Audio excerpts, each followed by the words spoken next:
সাকিব আল হাসান নাকি হামজা চৌধুরী? পুরান পাগলের বাত নাই, নতুন পাগলের আমদানি। সাকিব সাকিব ভাই।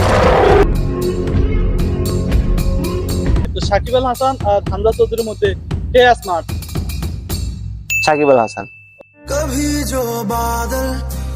ওকে, সাকিব আল হাসান আর হামজা চৌধুরীর মধ্যে কে উচ্চতা অনেক লম্বা? হামজা চৌধুরী মনে হয়।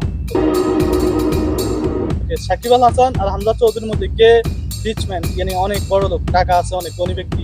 আমার মনে হয় সাকিব আল হাসান, হ্যাঁ, কারণ সাকিব আল হাসান অনেক বছর এই ক্রিকেটে আছে, তাই সাকিব আল হাসানই হবে। আর ও তো অনেক বড় ব্যবসায়ী, এই কারণে সাকিব আল হাসানই হবে। ওকে, হামজা চৌধুরী আর সাকিব আল হাসানের মধ্যে আপনি কার জন্য শুভকামনা জানাবেন?